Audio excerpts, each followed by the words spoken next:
Stephen White. I am a professor at Tsinghua University in the School of Economics and Management, and also the associate director of the X Lab, which is kind of like a lot of schools having these innovation design kinds of hubs for education and project-based learning.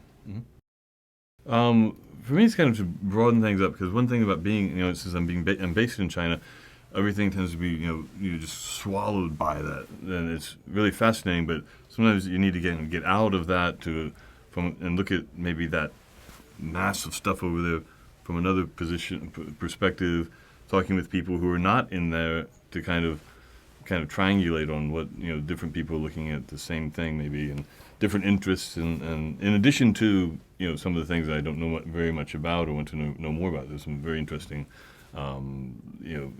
modules in this this whole day, so I'm looking forward to those. The cultures are so different that it would be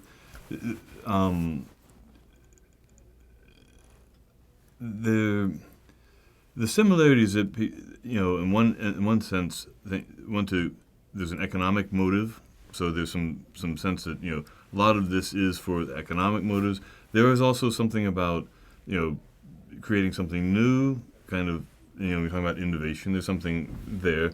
Of course, new what? One of the things in the panel, of course, it comes out, and I was emphasizing because I think it is a very different thing. In the U.S., it tends to be more about creating something that's new to everybody, kind of being, in that sense, radical or very different, and there's kind of this celebration of being different. Whereas in China, I think it's more about, okay, that's the thing that's been set up as a thing to create. Now, how can we create that faster, cheaper, somehow more, scale? And so the kind of target of what wants to be done is very different between the two. In general, I mean, I'm speaking in very broad generalizations, trying to think about central tendencies as opposed to it's impossible to address all the potential variation within both of these countries. So there's a lot of and that comes out in the questions and the discussion that yes, there are exceptions to all of these kinds of statements that we're making because we're at a very general level. And culture-wise, I think that is something that is really fundamentally different. And that's why I think it's so important that we need to do more academic research and also incorporate it in the business strategies. Companies need to think more about, especially if they're going to be doing some kind of collaboration, which part of this one of the themes in this program is about collaboration. Well, you really have to understand the kind of social, psychological, cultural world that your potential partner is coming from. And if you don't understand that, you're going to have problems, and downstream, definitely you're going to have problems in working together. So I think that practically, you can talk about culture, business fit, strategic fit, resources and capabilities fit with a potential partner, but you better get to that kind of cultural fit. And that's not given, there's no one in charge of that. That's not, most companies don't have that as a formal part of their, joint venture, alliance, partnership, analysis. It stays at the strategic level and the resources and capabilities fit. But only, and then afterwards, once they form these relationships, they realize, oh my God, something's not getting through. We have some very different ways of going about things. And I think that's kind of a key lesson. One is to start with the assumption that there are a lot of differences and trying to understand those, not judging them good or bad, but just try to understand them. But on the other hand, there are also some similarities. I think there are some things that you don't want to overemphasize differences at the expense of ignoring similarities and commonalities and linkages, because you can use those and develop them. But don't assume all. So in other words, don't assume all similarities, but also don't assume all differences either. And that's not easy, because that's not how. Regretfully, that's not how most of our businessmen in China or the U.S. are trained. There's I think, a need for whether it's business schools and then companies to actually implement that as part of their processes for, especially any kind of collaborative ventures. A few things I would say. One is it's a bunch of hand waving. Where's the data? What data would you use to talk about culture? There's no training. There's no one from anthropology who's really has a major position in most companies. That'd be the kind of background training that you would have, to be aware of that. And even sociology, psychology, they should be a little bit more aware of that. But also, we don't see too many of them in corporate development, business development kind of positions. You have people with economics backgrounds, with technical backgrounds, who they are notorious for having this idea that there's an objective reality there, as opposed to subjective reality. That the way you look at it and the way I look at it we could be looking at the same thing, but see it very differently. That is part of more of a social, psychological, cultural way of thinking about reality than the more technical or quantitative way of doing it. So I think that's one part of it, is the backgrounds of the people who are actually in charge of these things, and no one's in charge of this. If you're going to be doing due diligence, for example, whether it's an acquisition or a partnership or alliance, joint venture, or whatever, you're going to have someone in charge of production. You're going to have someone in charge of the finance. You're going to have someone in charge of HR, but from a technical point of view, maybe. The business strategy, marketing. You have those people. There's someone in charge of that, or has. But who's in charge of cultural fit? Making sure we work together smoothly, and in spite of the fact that those are the reasons that joint ventures have the most problems later, hasn't become a major part. There are some companies who do have that.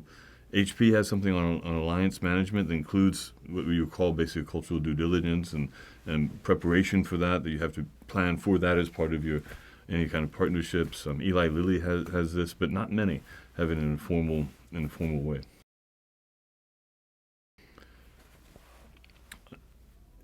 You tend to see spirals, and it's kind of like the initial interactions kind of set the stage for the spirals. Now, sometimes, they might reach a steady state where they're kind of working together. That's kind of when everything's happy, and that's pretty good. So we're not going to, not really love each other, but it's a functional relationship, and that's should be satisfactory. It's not going beyond that too much, so you're not getting this amazing extra benefits from it. But it's kind of what you're in the started with the idea that you're getting, and you have relationships that do that, and those usually start because there's some kind of early kind of positive interaction. There's kind of a thing of trust. Okay, they signed this and they said they would do it, and they're doing it, and we're both doing what we said, and so. Yeah, there might be some external crisis that kind of puts some pressure on us, but somehow we're able to kind of agree, and they're not screwing us, and we're not trying to screw them, and it kind of ends up working out all right. So you do have that, but then often what happens though is, in seeing this, and it's almost like marriage counseling. What you work back to is it's like you usually come in, kind of consulting between partners. After it's hopeless, basically, because if someone's bringing you in, then it's kind of almost too late. By definition, it's really hard to because what has happened it's the outcome of a negative spiral going down really far, and then you work backwards. You try to work backwards. Well, why did this happen? Why did you do this? Why and it ends up being there's these little seeds of conflict that start very early on. Usually, sometimes it's there's an action, a behavior it might be misinterpreted in somehow a negative way, or maybe some initial kind of negative thing that rather than being solved and addressed early on so it wouldn't grow, it wasn't misinterpreted. So then both sides start, the same action is being interpreted in a negative way. They're doing this because they're trying to hide information from us. Not because they're not really sure what you really want, and so you're interpreting actions and behaviors, and then these become self-reinforcing, and you get these negative spirals in relationships. That's much easier to happen when you have different, cultural assumptions and beliefs, and beliefs of what's the right way to do something, right behavior, right way to respond, right way to act. If you're late, does that mean that you are just sloppy and you're not respecting me, or it's just because you come from a place where it's okay to be late because time is flexible? It's not about right and wrong. It's just different assumptions about the right way to kind of be on time or not. And if those aren't kind of brought out and kind of discussed in a kind of here are the differences, so let's be aware of that, make sure they don't ruin the relationship. They can kind of fester, and then it starts getting negative and negative and goes down and down.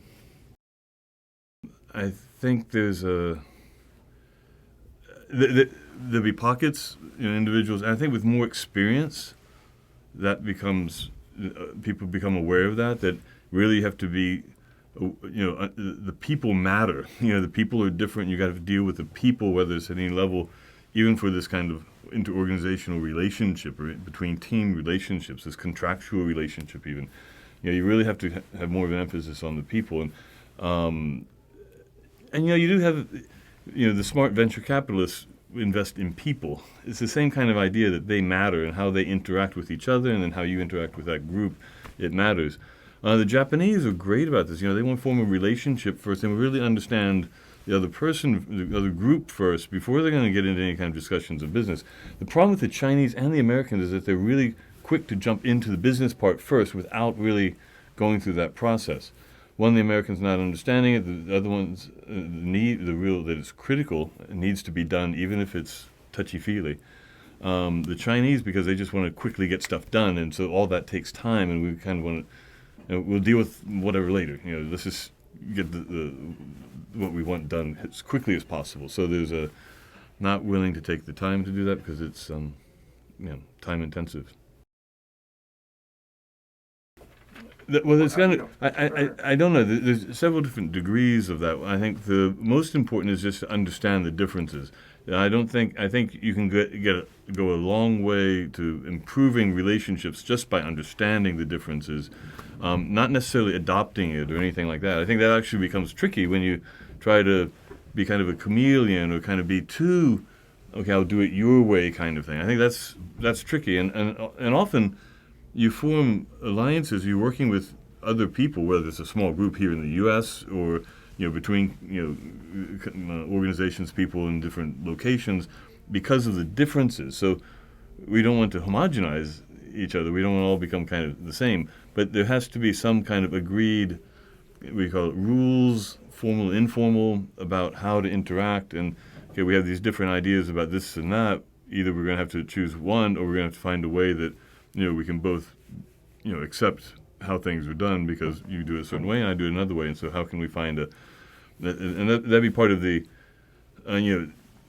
related to this is negotiation and the idea of, how can we actually solve this problem, which would be more about, I have a certain way I need to do stuff and you have a certain way you need to do stuff or like to do stuff or have to do stuff. Well, let's try and find a way that these can be compatible is a different approach than, okay, here's my position. I want to do it this way. Okay, that's your position. You want to do it that way. Okay, who's going to win? Which is more of a contest for that. And that's, again, negotiation about how to work together tends to be more about who's in charge, who's going to dictate the means and methods, as opposed to let's step back and say, okay, now what would be the best and most practical way of working together? The point is that everyone is coming from some different place, and so it would make very little sense if they all took the same thing away. So different people, depending on their own interests, backgrounds, and in the past, and also going forward, they would be taking away different things. I think the panel was nice because we did cover kind of a very broad range of stuff. There was kind of the real cultural stuff, the history, the kind of institutional structures, and then there's also the kind of the context matters, and then how to manage that. Now, what you do and what part of that context might be particularly of interest to you, that varies. It should vary a lot. Now, as a speaker, you tend to have a few kind of ideas in your background. And for me, the big thing is that culture has to be much more integrated into understanding whether it's the sources of innovation, the processes of innovation, the collaboration as a means of innovating. I think the having culture as being a part of that more explicitly is what I kind of would be preaching, if that's fair. So.